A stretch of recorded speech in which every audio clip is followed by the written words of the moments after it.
How's it going again, Vol Nation? This is Frank Rock. This is the House of Orange Sports Channel. This is part 4, the evolution of Tennessee's defense. And I love the title that I come up with on this one because it's appropriate for this defense. As we're looking now at the 2024 season, I entitled it Violence, Hell, and Domination.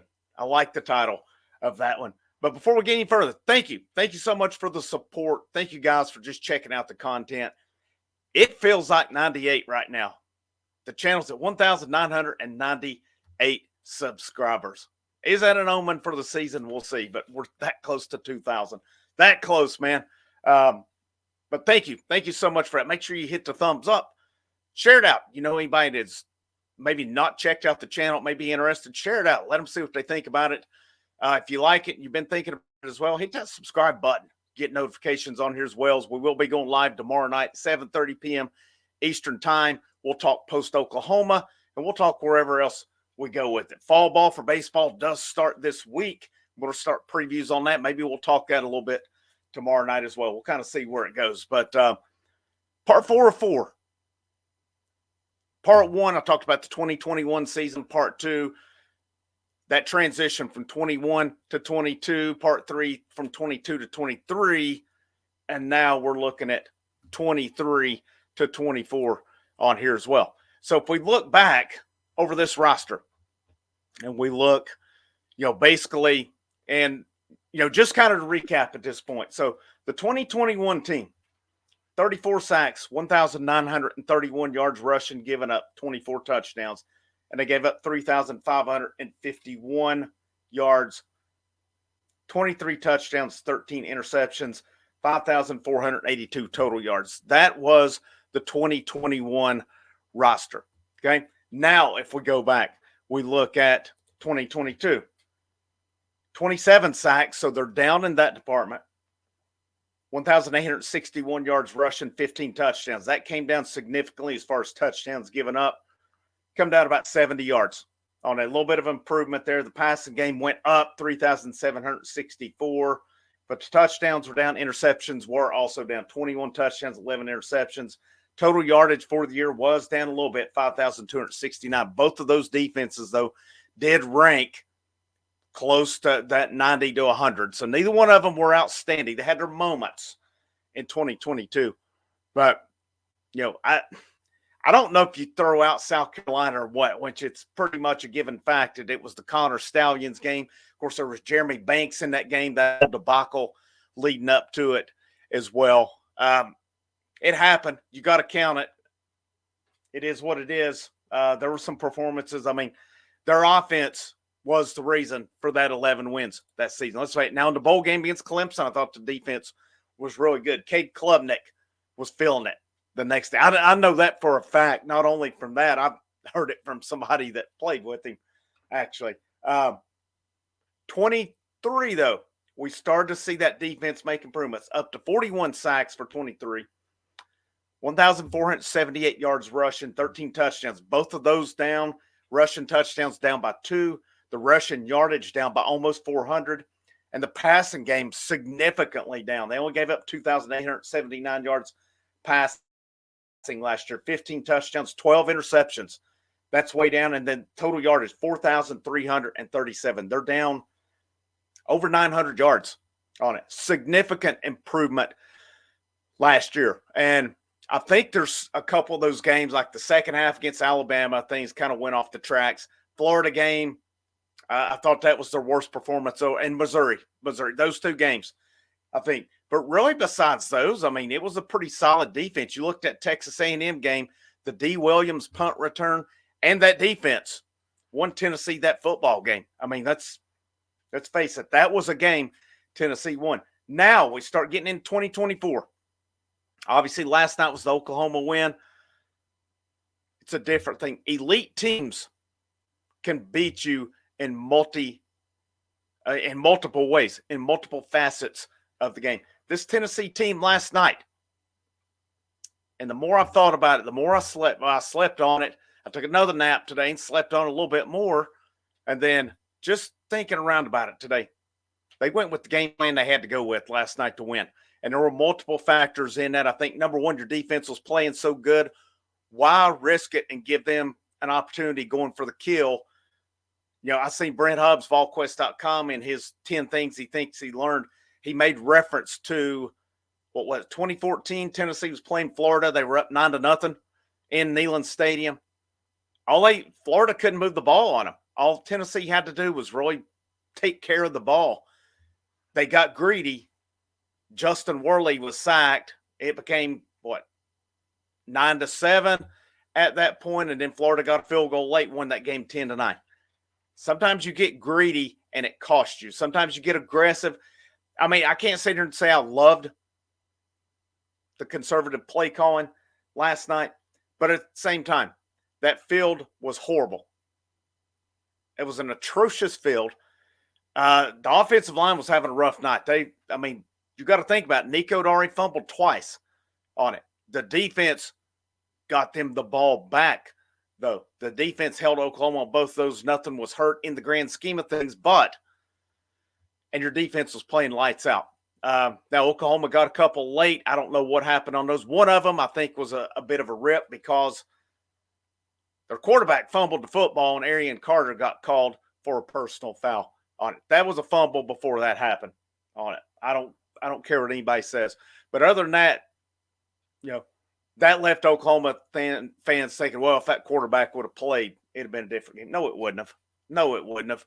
It definitely would not have been a different football game last night. And I wonder a little bit if they went a little more, I wouldn't say prevent, but playing back a little bit. That's when the Oklahoma quarterback started getting a little bit of running room, started getting a little bit of passing in as well. So it kind of opened them up, but I think it was a little bit of taking the foot off gas last night in a lot of aspects. I really do. Late in that football game, it was still a game Tennessee fully in charge of.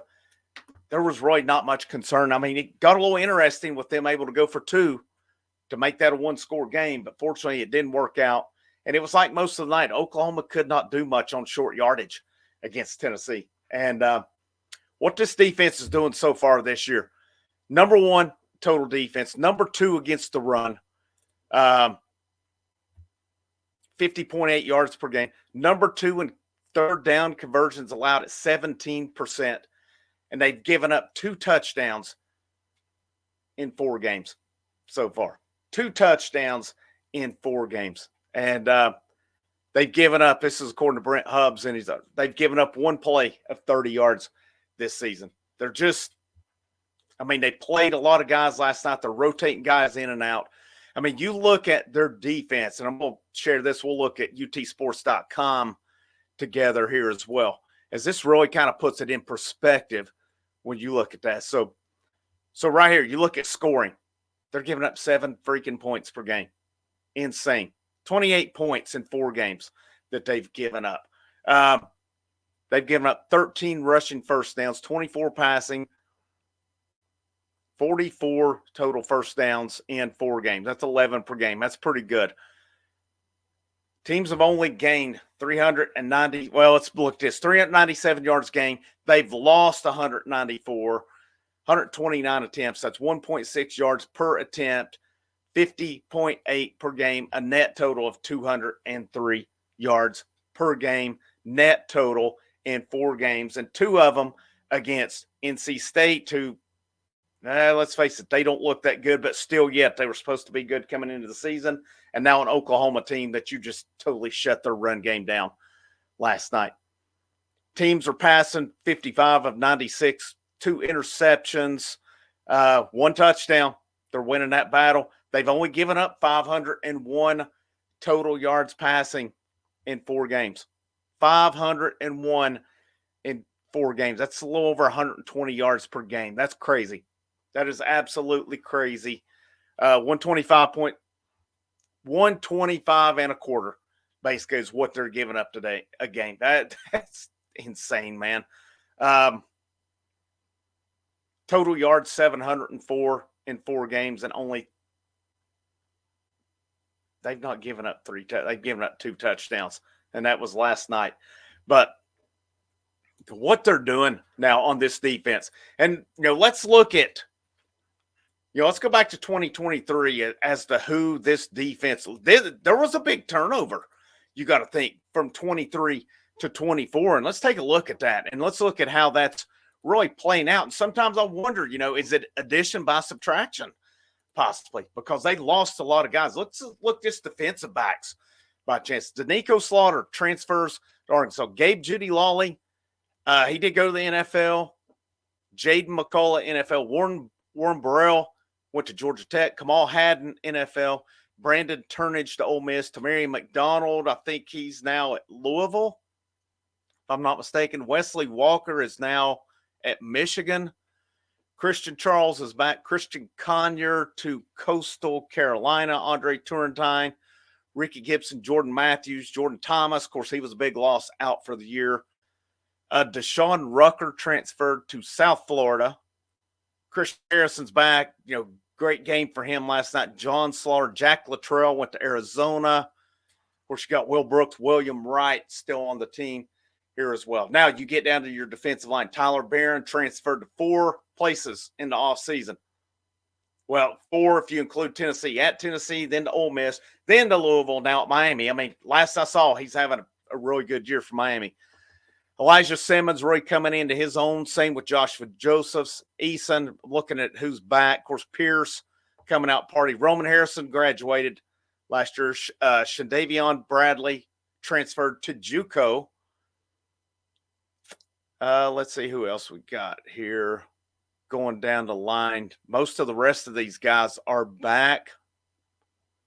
Karat Garland to graduation. Then your linebacker core, they lost Aaron Beasley. You had Quasi Garland, who's played some over the years. He graduated.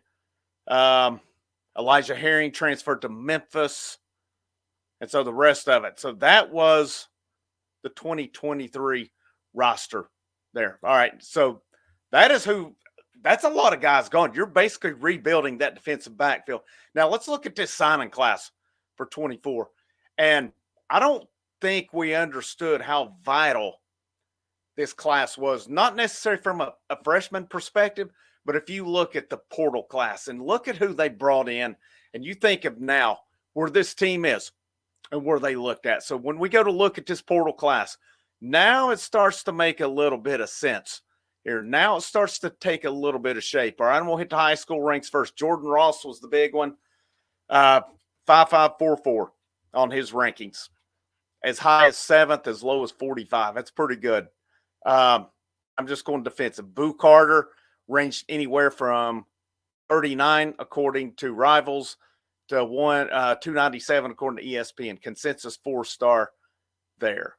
Caleb Beasley, you look at some of this talent that's come in, and we're not really hearing a lot of it. That says a lot about guys developing, what this coaching staff is doing with this team, and just how well they're playing. Caleb Beasley, consensus 4-star. He's played some, but we don't hear him a lot. I mean, he's defense backs. Man, so far, so good. Just wait till we get to the portal guys, though. That's going to tell the story on them a lot. Kellen Lindstrom's a guy, 2 4-star rankings, 2 3s coming in. Gets a little bit of time. Edwin Spillman. I think this dude's going to be a stud at linebacker when it's all said and done. He's behind 2 studs right now in Keenan Pilley and Arion Carter. Those 2 guys, I mean, they got their most extensive play last night. They played a little more, obviously, at NC State than they did against Chattanooga or Kent State. But this room, what Brian Jean-Marie did to rebuild that room, hats off to him. He did a great job. I think William Inge coming in at the right time, a guy who can recruit, a guy who's a teacher, more of a veteran coach. That's nothing against Brian Jean-Marie. I just think William Inge was the right guy at the right time to come in and take this room to the next level on it. And again, the talent makes a difference. So let's look at it over the years, and we'll talk about that. Well, let's go ahead and talk about that, the talent. Look at, how many people over the years wanted Tim Banks gone. There's a lot of receipts out there right now. I've seen some eat the crow, and I appreciate the fact that they're doing that. But there's a lot of people eating the crow on Tim Banks. I question it. I'm not going to set my about it. I questioned it.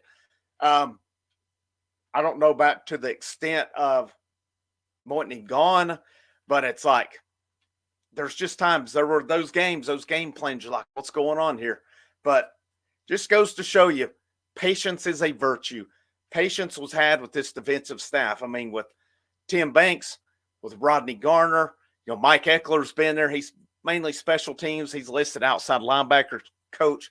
Brian Jean-Marie, now to William Engine. Willie Martinez has gotten his share of grief over the years. But, I mean, the numbers show last year his unit made significant progress. And look at what his unit is doing this year. If you don't look at those defensive backs and tell me they're much better this year, is it talent? Sure. Talent makes a difference. You got to give Willie Martinez and Tim Banks credit, too, back there in that defensive backfield. All these guys this year, they're absolutely coaching their asses off on this team. There's Edwin Spillman, there's Jordan Burns, and according to ESPN Rivals, they had him before star.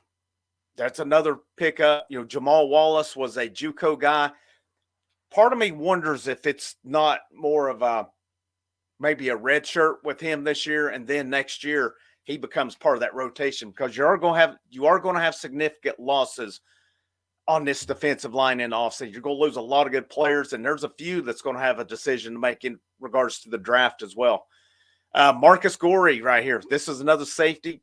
I heard a lot of good things about. I know it says 3-star across the board, but from what I've gathered, this staff is really high on him. Edris Farouk, we've seen him. He will absolutely knock your block off. We've seen that so far. Jeremiah Hurd, not to be confused with Lance Hurd. He's been moved to the offensive line now. Carson Gentle, I think he's got a little bit of time. Now, let's start looking at this transfer class. Jackson Moy, here's one last night. Heck of a game for him last night. He showed up in a big way multiple times. Right, so man, Jermod McCoy came from Oregon State, and that was one. Tennessee beat out some good teams to get him. How good is he? They threw at him 4 times last night. 1 pick, 1 pass deflection, no completions on him. This dude can play. This dude can absolutely play. What a pickup he was for Tennessee in the portal. What an underrated pickup for them as well, as he has played very well. Jalen McMurray, the staff has complimented him. Come over from Temple. He's did a good job as he started the first game. He's played. I didn't hear him much last night, so I can't say, but I've got to think he played. And then I like this too, Jacoby Thomas. He will absolutely, that's 2 weeks in a row, he has obliterated some guys. I know he got the targeting last week against Kent State, but last night the Oklahoma running back went sideline. Jacoby Thomas absolutely jacked his jaw for him. So you look at who they brought in this offseason on that team. And you look at this roster for this season. It's fascinating what they've done. It's fascinating, the evolution, how they've evolved. You're going as much as 12 guys deep on the defensive line easily. And, I think there's tiers to it. But, I mean, you're hearing somebody different all of the time. Like last night, it was Jason Jenkins with the safety. Joshua Josephs with a couple forced fumbles. Tyree West with the sack. Jackson Moy with, a couple big plays in there as well. James Pierce finally got his half of a sack last night. People were asking what's wrong with him. There's nothing wrong with James Pierce. He's playing excellent this year. Teams are not going at him. Teams are staying away from him. That's why we're not hearing him as much. He would have had sacks last week against Kent State had it not been for holding calls on it. James Pierce Jr. is still doing his job and stuff. Teams are just now more aware of him and going away from him. He was a little more of an unknown last year. He was not unknown coming into this season. Just continuing to look at these guys as well. I mean, just looking down the board, and I'll go down here. I'm not going to pull the roster back up, but I'm going to go down at defensive back. Ricky Gibson. I thought he had a tough pass interference call against him last night. I thought he was played a good ball game. Turrentine's doing a good job at safety. Jermod McCoy's been a great pickup. Really hate for Jordan Thomas. That was a loss. He was going to play a big part here, but Christian Harrison, good things from him last night. Jalen McMurray. I feel he's been pretty solid. Jacoby Thomas. Dude can play, man. He can hit you. Christian Charles had some plays last night. We don't see as much of this guy, but Edris Farouk freshman out of Maryland. He's a no. He will knock your block off. You got Boo Carter, Jordan Matthews. They get a little bit of time. Caleb Beasley, Gorey. Will Brooks. How about Will Brooks? People question that one coming in. He had the pick 6 against NC State. And the good thing, you don't hear these safeties' names much. That means they're doing their jobs. They're doing their jobs, and you're not seeing people getting past them. Normally, if you hear a defensive back's name, if it's not a deflection or an interception, it's not for a good reason. We're not hearing these guys this year. Not hearing them getting burned. Not hearing any of this stuff this year. This defensive back, and again, Willie Martinez with the defensive backs. Of course, Tim Banks, the safeties coach. These guys have coached their asses off this year. So far, so good through 4 games. Now, there's still 2/3 of the season left, plus, whatever happens for postseason play, whether it's bowl, whether it's playoffs. And you got to think, if this Tennessee team keeps doing what they're doing, they're a shoe-in for the playoffs. The question for me is, are they a first-round host or are they a first-round bye? That's going to depend on, obviously, a few games. Alabama, Georgia for ones. I think Arkansas in a couple of weeks, you can't overlook that one. Be a tough game. But if this defense does what they've been doing, I don't see Arkansas being able to handle Tennessee. Going down the board some more here. Now you look at the defensive line. Elijah Simmons says, no, I didn't mention. He was a man on a mission last night, doing some good things. We've not heard Tyree Weathersby, but that's a guy I know the staff was high on coming in. Again, I mentioned Joshua Josephs. He graded out really high, according to PFF last night. Graded out like 94. I'm pretty sure he graded out the highest on the team. Bryson Eason, solid. Amari Thomas, solid. James Pierce, he's going to do his thing this year. Make no mistake about it. Jordan Ross, a boatload of potential there. Jamal Wallace, I talked about him coming in, JUCO guy, who I really kind of feel he's more of a next year and year after kind of guy. Caleb Herring, I know he's been injured some, so we've not heard a lot about him. And I'm high on him. I still think he makes some plays before it's all said and done. Tyree West has been really good. Jackson Moy showed up last night. I know Davin Hobbs is playing. Not heard a lot about him, but it's got a lot of potential. He'll be a factor for sure.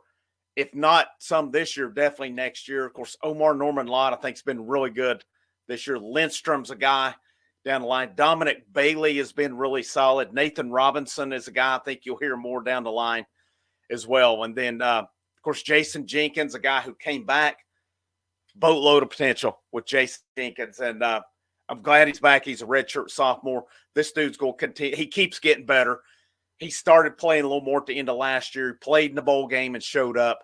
He either entered the portal or he thought about it and did not stay in it long. But great game for him last night. He's going to continue to get better. It's just one after another with this defensive line. And I saw Barrett Sallee. I can't remember who he writes for now. He's been different. So I saw him on Twitter. They said he asked Josh Heupel about his defensive line. He said Heupel said he needed one more guy. This was back. I don't know if this was a spring or summer or what it was. And Sallee said, and now they have 45 more, I think was his comment on it. But it's just one after another. And let me tell you guys, these teams Tennessee's playing, I entitled this Violence, Hell, and Domination. They're dominating. They are violent. And they are bringing hell every week. Tim Banks is showing up, and he's bringing hell with him. This is a brutal, brutal bunch. They're relentless. There's no compassion. They are out to absolutely knock you on your ass and not think twice about it. They are out to absolutely obliterate you, and they've been doing it. These teams are feeling it. You see them as the games go along, getting up slower and slower as the game goes along. You see guys shaking the cobwebs coming to the sidelines. This bunch here, there's no love. There is no love. Man, I think it was Pancakes and Bacon, Kyler Kirbyson show had tweeted out today about, and it showed a video. I'm pretty sure it was right before the safety when they got Oklahoma to false start. And you saw, I think it was Bryson Eason kind of bent down, pointing at the guy, and Joshua Joseph jumping up and down. It was so funny to see where they did that. But, I mean, this group is just violent. They are violent, and they're relentless. We've not seen a defense like this in Knoxville in a long, long time. This is probably going back towards, your late 2000s, John Chavis, John Chavis still had some pretty good defenses late. You always had third and Chavis, obviously, but he had some pretty good players back then. They had some decent defense. They didn't have them to this, I don't think quite. I don't know that we've seen as dominant of a defense like this in Knoxville. Now, I'll be interested to see how they are when they play Alabama, when they play Georgia. Georgia is capable of putting points on you. Make no mistake about it. I think that's the big two they have to watch out for from an offensive standpoint. I'll be curious to see how this defense does really against Alabama more than anything. I think that's going to be possibly the best offense Tennessee faces. I don't think Arkansas, Florida, Kentucky, Mississippi State, UTEP, or Vandy. I'm not worried about any of them scoring that many points on Tennessee. Alabama, Georgia are the main two. That's the two. It's going to be really interesting to see how Tennessee's defense does against those two. But you just look at this progression and where they're at, and you look at that game last night, and that's why Josh Heupel went. I really kind of think they went, for lack of a better term, really the best term you come up with is conservative. When your defense is doing that, why put them in a predicament they don't need to be in? Do what you're doing. Take care of business. I don't necessarily agree with all of it, but I understand it as well. And you know what the bottom line was? 25-15, biggest road win in 18 years. Big SEC road win, 18 years since at Georgia. And it was for Josh Heupel. This is a different day in the Josh Heupel era of Tennessee football. I had a video earlier in the offseason that said, can a Josh Heupel team have an elite defense? Takes depth, takes time. People said all this time, well, it's not possible. It is possible. It took time. It took patience, but you've got to have different tiers of players. You look at it, that defensive line can go 12 deep, if not more. The linebackers, you've got Pilley and Arion Carter, who are starting to play most of the snaps. But then you've got T-Lander, you've got Caleb Perry, you've got Jalen Smith. You could probably bring Edwin Spillman in, who's another guy who's freaking violent and will knock your head off. You look at the defensive backs. It's McCoy Gibson, it's Christian Harrison, and then you've got Boo, you've got Jalen McMurray, you've got Jordan Matthews, your safeties, you've got Turntine, Will Brooks. Then you can bring Jacoby Thomas in just to bring the pain.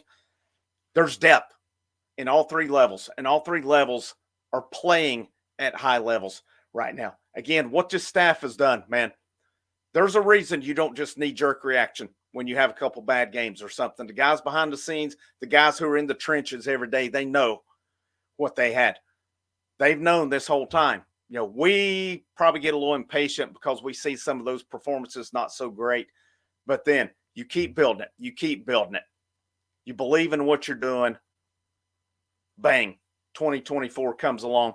If this offense starts clicking, like I really still think they're capable of doing, as Nico continues to get more and more comfortable, if you get that offensive line, I really think they need to get some tackle depth outside of what they got. I'd like to see some of these freshmen kind of take a step if they're getting a chance. I don't know where they're at in the process. But if this offense, if it starts clicking, and this defense, the biggest thing is avoid the injuries. So far, so good on that front. Stay healthy. You got a bye week now. You should be pretty healthy coming out of that bye week because it's a big stretch coming up in October. Keep doing your thing. Keep rotating. Keep playing plenty of guys on it. These teams are feeling the pain. These teams are feeling the violence, and they don't like it. North Carolina State got hit in the mouth early in that game, and they did not like it.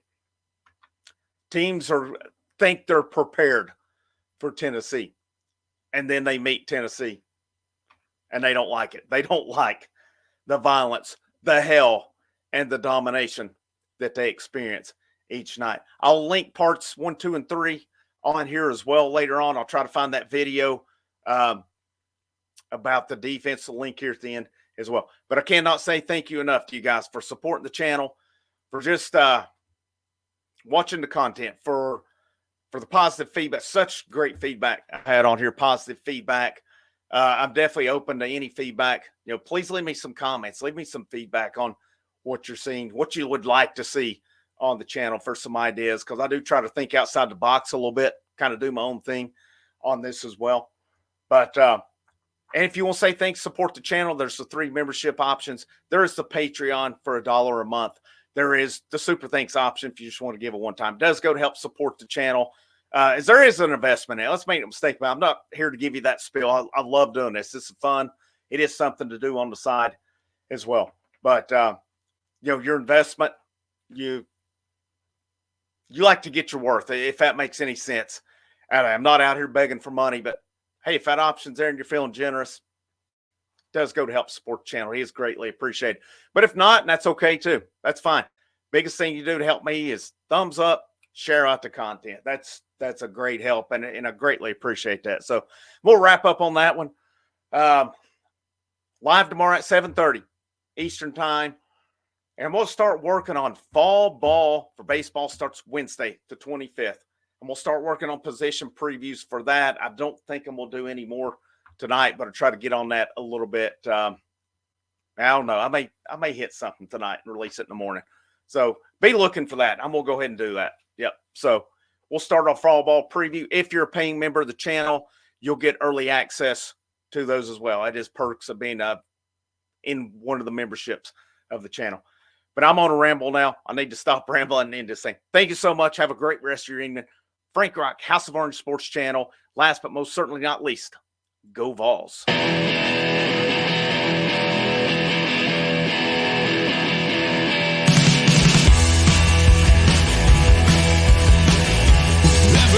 rejects me.